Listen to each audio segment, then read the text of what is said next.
Hey folks, this is Best in Slot. Welcome back to our Dev Diary overviews for Prehistoric Kingdom. Today we're going to check out July 2022, showcasing the third and final of the brand new dinosaurs arriving with the next PK update and a ton of other great stuff, including some adorable animations. So let's dig in and check it all out with what is maybe the most exciting part of the update, which is Steam Workshop support. It's officially coming with the next update. I know we've known that before, but they've got it working now. Apparently it was a little difficult to finagle it initially. Also, I love this crownie with the blueprint. A little difficult to finagle it initially, but they've got it all working and it looks great. Yeah, it's going to be great. Jurassic Park. Fantastic. I don't know what that's all about, but they've tested it out with some community items and some staff-made items, and it seems to function. So, come the next update, what this means is you'll be able to share prefabs on the Steam Workshop. If you think back to my Jeep Wrangler video from the other day example, that Jeep is one singular item. So what I'd be able to do with this new sort of mechanic here, basically there'll be a workshop button somewhere, and I assume you select the group that you want to upload, and then you'll get this image right here. You give it a name, you give it a description, and you upload to the community workshop. So I would select the group for the Jeep Wrangler, upload to Community Workshop, and then that would be available to download, and you'd be able to put that into your own games. So for those of you who've really wanted to get into this game but are maybe a little bit intimidated by the sort of the detail level in the building, which I totally understand, this will give you a much better way of playing the game and not really having to worry too much about the building yourself, because obviously people are going to upload loads of buildings, loads of pre-made exhibits, vehicles, everything you could possibly want. So really, really exciting stuff. Super hype about this. We'll definitely be doing a video series where we take a look at the best workshop items each week, so you'll know what to download for yourselves. But really excited to get hold of what the community can do. Yeah, pretty hype about this. This is a big deal. I will post I'm going to do a few edits first. There's a couple of little things I need to change, but I'll post my Jeep Wrangler up on the workshop as well. Right, so that's the first thing. The second thing we're going to take a look at, there's a new terracotta roof set on the way. This is part of the tropical building set. This has got a kind of Italian vibe to me, or on the Riviera or whatever. Looks really nice. I mean, it barely looks like Prehistoric Kingdom in a way. It's really good to get yet more building items. It all comes together really, really nicely. And what you've got to remember, this is the coolest thing about this. Not only does it look lovely jubbly, this is all swappable. This isn't like... I feel like I reference other building games too much, but that is our point of reference, right? For example, in Planet Zoo, if you wanted to replace this wall right here that's a wall, with a brick wall, what you'd have to do is delete this wall, and then replace it manually with a brick wall. But because of how PK works, what we can do is we can select these walls. Hopefully we've got a select tool eventually. We can select these walls and then go into the little customize button on the bottom right. You just swap, right? You're just swapping the material. And the same counts for the roof as well. This could be a metal roof. There's a lovely little GIF. Yes, GIF, leave me alone. On the Prehistoric Kingdom, on this dev diary, I'll link the dev diary down below. Definitely go read it for yourselves as well. That showcases this in action. There's a community-made hatchery, and they've built it, and then they've swapped out the textures, and you can change the feel of a building really, really quickly, because you don't need to rebuild and replace everything. You're just clicking a little button to change the aesthetic, and it even changes the model. You know, this could be a flat, tiled metal roof, or a bumpy, wumpy terracotta roof. You know, you've got that flexibility. It's a really cool system. Big thumbs up. Now, even more important. Actually, this has rocks, so nothing's more important. But we do have a new dinosaur on the way. The third of the 3 new dinosaurs, Scelidosaurus. I think I'm pronouncing that correct. It's not a silent C, is it, right? There's a typo, I think, on the dev diary, but it kind of threw me for a loop. Scelidosaurus harrisoni. Maybe I'm just wrong. Which is a early Jurassic armoured, pretty heavily armoured, as you can see. Ornithischian, and really interesting dinosaur. Probably predominantly, I'm curious how they are going to handle it, because it says it itself on the dev diary that they were probably quadrupedal by nature. So just there you go, quadrupedal. But they would move bipedally. So will the Scelidosaurus, when in Prehistoric Kingdom, move via both methods of transport? Is it going to be how I suspect it may have been, where slower movements, maybe a quadrupedal, and then quicker movements would be bipedal, something like that. Kind of like how we see iguanodontids in certain games. stuff like that. Either way, Scelidosaurus looks fantastic. A very weird looking dinosaur, to say the least. We've got these sort of goat horns, and we've got the kind of slightly Psittacosaurus style horns there poking out the side of the head, the jaw kind of extending outwards. But a really interesting dinosaur, and we can actually see a nice size comparison here, and the other two dinosaurs. There we go. We've got our Dilophosaurus Scelidosaurus, which is actually a decent sized dinosaur, as you can see. Well, it's bigger than the Celo, and it's a lot smaller than the Dilo, but it's not that small compared to the Dilo. And we've got Scelidosaurus, and of course we've got our feathery little Coelophysis down here with its big old long head. Now, these are both, on the right, lovely dinosaurs. I'm very excited that we got to see the Scelidosaurus for the first time. It looks fantastic, of course, they always bloody do. But every image I see of this Dilophosaurus just makes me fall deeper and deeper in love. I mean, look at it. That crest is absolutely beautiful. Whoever did the pattern work for that crest is a god. Frankly, that is. It looks like a butterfly or something like that. You know, it's got that kind of segmented kind of look to it, and the coloration is stunning. Oh, that is a gorgeous Dilo. It really is.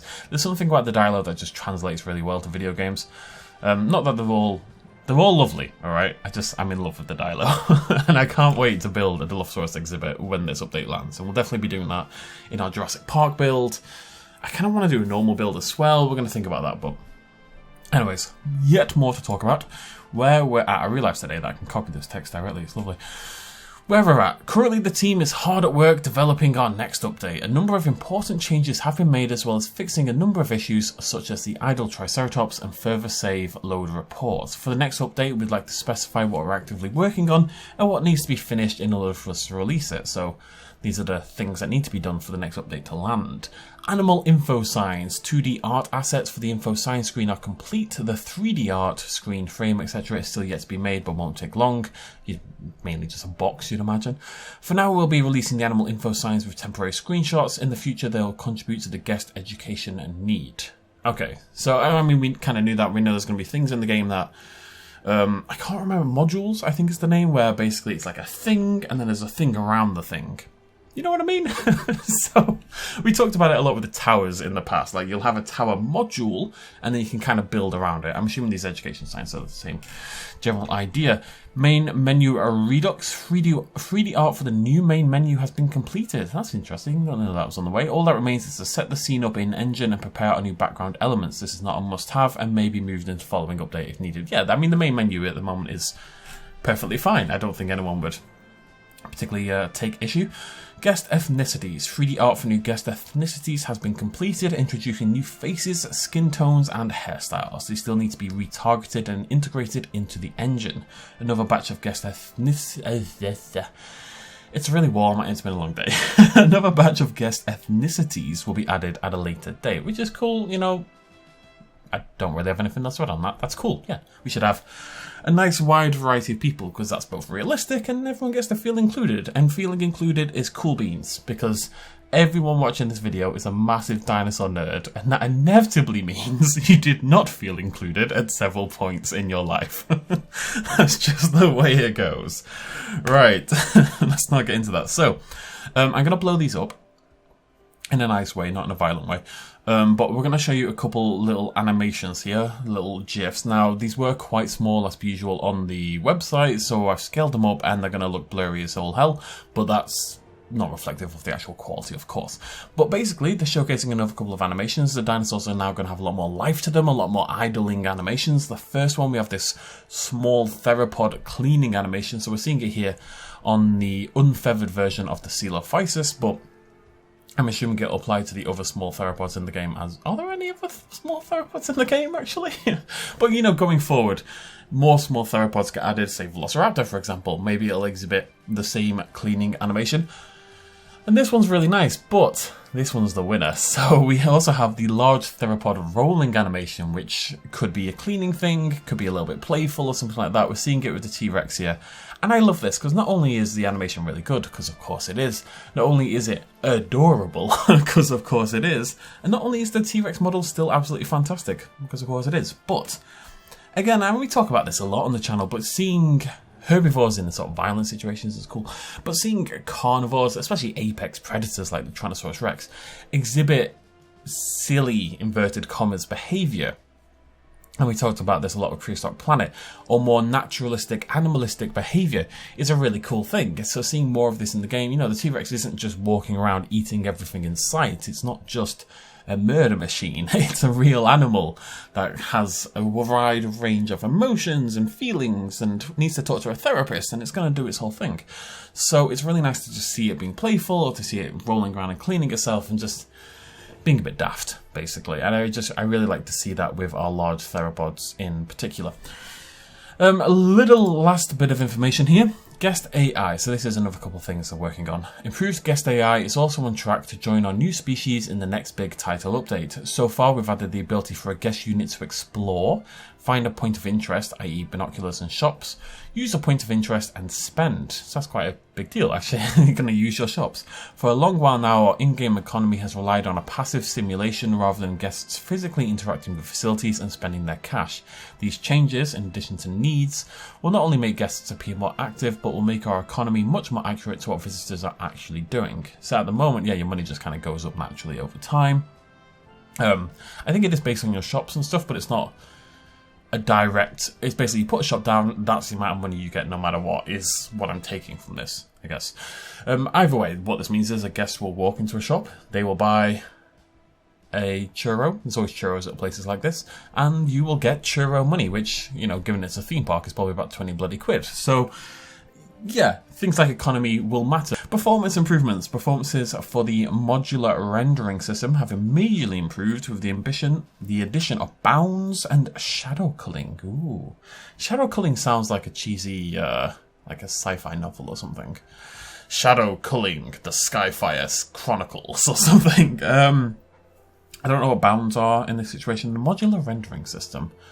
Well, renders modules. Shadow culling is, well, culling is basically, as far as I understand it in video games, if you got, say, geometry culling, let's say you look at a box, right? You're looking at a box. Imagine this wild scenario. You're looking at a box. It's a really nice box as well. And your character can only see the front of the box. So there's no point in the game rendering the back of the box because you can't see it, so who cares about it, right? For all intents and purposes, it may as well not exist. So the game culls everything you can't see, basically. Now, I don't know if all games go quite so far as to full-on cull geometry like that, but I assume shadow culling is basically the same thing in that it doesn't render the shadows unless they would be visible to your camera, which is obviously good for performance. So that is it. That is our I really shouldn't talk about game mechanics because I don't know anything. That is our dev diary for July 2022. All 3 dinosaurs finally revealed. A lovely new building set on the way. Lots of exciting stuff, guest AI stuff as well, Steam Workshop as well, that's huge. Definitely going to do something on that. We're going to start ramping up a little bit more of our PK content. Obviously we've started the new series in it recently, but want to do, oh, there's a magpie outside. That's not what the barking is, that's a dog. There's a magpie and a dog, just to clarify. I still want to build like a normal park. I'm just kind of searching for my inspiration, my muse. We might just copy our PZ build, who knows. Either way, it looks really, really exciting. The game is ramping up to be really cool. That Dilophosaurus is the most beautiful thing in the world, and thank you very much for joining me. Throw me a like if you enjoyed the video down below. If you're hype about the update, definitely go check out the dev diary for yourselves. There's some lovely community spotlight stuff. I don't want to showcase it here because I feel mean, but you know, you can go check it out on the website and see their lovely stuff. People are immensely talented. It's actually looking at other people's builds. I'm like, yeah, I kind of want to make a normal park as well. Anyways, thank you so much for joining me. I'll see you lovely folks next time. Thank you for joining. I said that already. Cheers, much love, as always. Bye-bye. I don't know why I started doing that. I need to stop. I'm just flirting with the microphone. See you later.